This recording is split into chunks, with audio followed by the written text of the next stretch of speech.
Hello दोस्तों, नमस्कार। आज है 19 जनवरी। तो चलिए आज के एक नए करंट अफेयर में आप सभी का स्वागत है। चलिए तो शुरुआत करते हैं आज के पहले सवाल से। जी हाँ, पहले हम लोग कल का रिवीजन देखेंगे। जी हाँ, 18 जनवरी का रिवीजन हम लोग देख लेते हैं। यहाँ पर 18 जनवरी होगा। जी हाँ, 18 जनवरी के करंट अफेयर रिवीजन के पहले हम फटाफट कर लेते हैं। तो पहला सवाल है कि दुनिया का सबसे बड़ा ग्रीन अमोनिया प्लांट कहाँ लगेगा। तो ये हमारे आंध्र प्रदेश के काकीनाडा में लगेगा। जी हाँ, आगे काकीनाडा में दुनिया का सबसे बड़ा ग्रीन अमोनिया प्लांट लगने जा रहा है। आइए इसका थोड़ा बार व्याख्या देख लेते हैं यहाँ पर। तो आंध्र प्रदेश के काकीनाडा में विश्व का सबसे बड़ा ग्रीन अमोनिया परियोजना की मेजबानी करेगा और यह 2030 तक चरणबद्ध रूप तरीके से कार्य चालू करेगा। इसमें कुल निवेश $10 अरब है। अंतिम उत्पादन क्षमता जो है इसमें 1.5 मिलियन टन प्रति वर्ष है। जी हाँ, 2027 तक इसमें 0.5 मिलियन टन प्रति वर्ष, 2028 तक 1 मिलियन प्रति वर्ष और 2030 तक 1.5 मिलियन टन प्रति वर्ष इसका उत्पादन का लक्ष्य रहेगा और यह दुनिया का सबसे बड़ा ग्रीन अमोनिया प्लांट होगा। अगला क्वेश्चन देखेंगे, हाल ही में भारत के 92वें ग्रैंड मास्टर कौन बने हैं। तो ये आर्यन वार्ष्णेय बने हैं। जी हाँ, आइए व्याख्या देखते हैं। आर्यन वार्ष्णेय जी जो हैं जो 92वें ग्रैंड मास्टर बने गए। 91वें हमारा आपके राहुल BS थे। हम यहाँ पर कुछ ग्रैंड मास्टरों के नाम दे दिए हैं आपको, आप PDF में जाके हमारे देख लीजिएगा। अगला देखेंगे, अगला क्वेश्चन है कि किस केंद्रीय मंत्री ने रणभूमि दर्शन ऐप लॉन्च किया है। तो हमारे राजनाथ सिंह ने लॉन्च किया है। जी हाँ, यहाँ पर हम देख लेते हैं कि सेना के सैन्य इतिहास को सार्वजनिक पहुँच बढ़ाने के लिए उन्होंने रणभूमि दर्शन ऐप लॉन्च किया है 17 जनवरी 2025 को। इसे आप लोग याद रखिएगा। अगला हम लोग देखेंगे, अगला क्वेश्चन ऑनलाइन के रूप में यहाँ पर जो है हम देखेंगे यहाँ पर कुछ रिवीजन के रूप में। तो भारतीय भाषाओं में पब्लिक सर्विसेज को बढ़ावा देने के लिए किस राज्य सरकार ने डिजिटल इंडिया भाषणी डिवीजन के साथ समझौता किया है। तो मध्य प्रदेश के साथ किया है। साया जिंदानी कहाँ के PM बने। तो ये यमन के बने। हाल ही में भी यमन के जो PM थे उन्होंने इस्तीफा दिया, तो वहाँ उसके बाद साया जिंदानी को बनाया गया है। अगला देखेंगे, किस टाइगर रिजर्व का नाम बदलकर श्री विष्णुधर वाकड़कर टाइगर रिजर्व किया गया है। तो यह रातापानी टाइगर रिजर्व मध्य प्रदेश का किया गया है। भारत विद्युत शिखर सम्मेलन कहाँ आयोजित किया जाएगा। नई दिल्ली में किया जाएगा। 2026 के लिए सबसे सुरक्षित एयरलाइन किसे घोषित किया गया। तो एतिहाद को किया गया। जी हाँ, जो कि UAE का इंटरनेशनल एयरपोर्ट है, इस एयरलाइन को यहाँ पर किया गया है। जी हाँ, एतिहाद एयरलाइन को। UN के निष्क्रियकरण मामलों का सलाहकार बोर्ड किसी भारतीय को, वेंकटेश वर्मा को। अंतर्राष्ट्रीय नवीकरणीय ऊर्जा एजेंसी IRENA की 16वीं बैठक कहाँ किया जाएगा। तो अबू धाबी में किया जाएगा। विश्व धर्म सम्मेलन 2026 का किस दिन मनाया गया। तो यह 18 जनवरी को मनाया गया। जी हाँ, 18 जनवरी को। यहाँ हम लोग ऑनलाइन के रूप में कुछ फैक्ट थे जिन्हें डिस्कस कर लिए। अब हम लोग चलेंगे आज के पहले क्वेश्चन पे। जी हाँ, आज का पहला क्वेश्चन हम लोग देखेंगे। आज का पहला क्वेश्चन है कि अभ्यास चक्रवात, जी हाँ साइक्लोन, जिसे हम साइक्लोन बोलते हैं, भारत और किस देश के बीच आयोजित होने वाला एक द्विपक्षीय सैन्य अभ्यास है। Option number A France, option number B Japan, option number C Oman, option number D मिस्र। तो यह इसका राइट आंसर होगा ऑप्शन नंबर डी मिस्र। जी हाँ, अभ्यास चक्रवात जो है भारत के साथ मिस्र के साथ होता है। जी हाँ, युद्ध अभ्यास, साइक्लोन युद्ध अभ्यास जो है मिस्र के साथ आयोजित किया जाता है। आइए इसकी व्याख्या हम लोग देखेंगे। भारत और मिस्र के बीच रक्षा सहयोग को मजबूत करने के लिए अभ्यास चक्रवात एक्सरसाइज साइक्लोन का आयोजन किया जाता है। इसका उद्देश्य दोनों देशों के विशेष बलों के बीच आतंकवाद विरोधी अभियानों और रेगिस्तानी युद्ध कौशल को साझा करना है। कुछ युद्ध अभ्यास के बारे में जान लेते हैं। तो एक्वेरियन युद्ध अभ्यास जो मालदीव के साथ 14वां तिरुवनंतपुरम केरल में हुआ। सूर्यगढ़ युद्ध अभ्यास पिथौरागढ़ UK में भारत और नेपाल के साथ हुआ। बेलगावी कर्नाटक में भारत और श्रीलंका के साथ मित्र शक्ति युद्ध अभ्यास अभी हाल ही में हुए हैं। और यहाँ पर आप लोग देख लीजिए कि साइक्लोन जो है ये आपका इजिप्ट मिस्र के साथ होता है और एक डेजर्ट साइक्लोन होता है जो कि UAE के साथ होता है। इसे भी आप लोग याद रखिएगा। जी हाँ, डेजर्ट साइक्लोन हमारा UAE के साथ युद्ध अभ्यास होता है, इसे भी आप लोग याद रखिएगा। अगला सवाल देखेंगे। अगला सवाल आज का है कि राष्ट्रीय स्टार्टअप दिवस भारत में कब मनाया जाता है। ऑप्शन नंबर ए 14 जनवरी, ऑप्शन नंबर बी 16 जनवरी, ऑप्शन नंबर सी 17 जनवरी, ऑप्शन नंबर डी 18 जनवरी।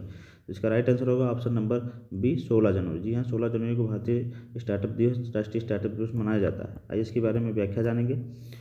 भारत में स्टार्टअप संस्कृति को बढ़ावा देने, उद्यमियों को प्रोत्साहित करने के लिए हर साल 16 जनवरी को राष्ट्रीय स्टार्टअप दिवस मनाया जाता है।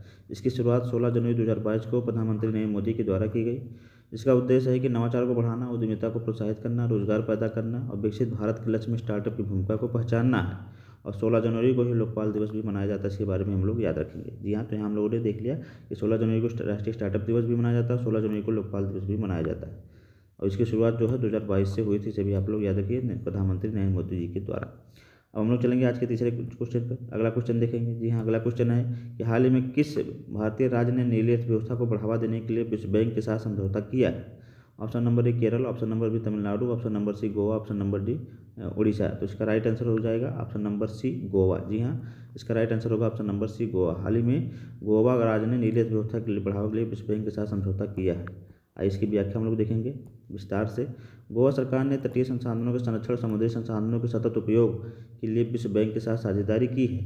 इसके तहत समुद्री पर्यटन, मत्स्य पालन, नवीकरणीय ऊर्जा पर ध्यान केंद्रित किया जाएगा। यह भारत का पहला राज्य जो इस तरह की उपराष्ट्रीय जलवायु वित्त सुविधा स्थापित कर रहा है। गोवा राज्य विश्व बैंक के साथ पावर फाइनेंस भी इस पहल का प्रमुख भागीदार है। तो इसे आप लोग याद रखिएगा, बहुत इंपॉर्टेंट है। आइए हम थोड़ा गोवा के बारे में जानेंगे। गोवा की राजधानी पणजी है। यहाँ के सीएम जो है प्रमोद सावंत जी हैं। और गोवा जो है पूर्ण साक्षर राज्य भी है और सबसे कम क्षेत्रफल वाला जिला भी है, सबसे कम क्षेत्रफल वाला राज्य है। विश्व शतरंज विश्व कप जो है यहीं पे आयोजित हुआ था। हाल ही में गोवा ने तीसरा जिला कुशावती के नाम से बनाया। गोवा में 3 जिले हो गए हैं टोटल। अब उत्तरी गोवा, दक्षिणी गोवा और कुशावती मिलाकर 3 जिले हो गए। तो इसे भी आप लोग याद रखिएगा। तो यहाँ गोवा से संबंधित कुछ फैक्ट हैं हम लोगों ने पढ़े और यहाँ पर देखा कि मतलब जो नीली अर्थव्यवस्था विश्व बैंक के साथ इसने की है, ये गोवा ने किया है। तो इसे आप लोग याद रखिएगा। अगला क्वेश्चन देखेंगे आज का। अगला question, Gaja Capital Business Book Prize 2025 हाल में किसे सम्मानित किया गया है? Option number A Raghuram Rajan, option number B Amitabh Kant, option number C Hardis Damodaran, option number D Kartik Muralidharan. तो इसका राइट आंसर होगा option number D Kartik Muralidharan. जी हाँ, कार्तिक मुरलीधरन को Gaja Capital Business Book Prize 2025 से सम्मानित किया गया है। आइए इसकी व्याख्या हम लोग देखेंगे।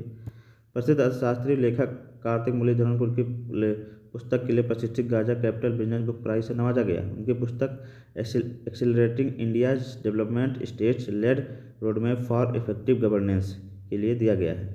यह पुरस्कार भारतीय विकास के लिए प्रभावी शासन, सार्वजनिक सेवाओं पर केंद्रित है, जिसे दिसंबर 2025 में घोषित किया गया था। तो यहाँ हम लोगों ने पढ़ लिया कि Gaja Capital Business Book Prize किसे दिया गया? कार्तिक मुरलीधरन को दिया गया, जिसे आप लोग याद रखिएगा।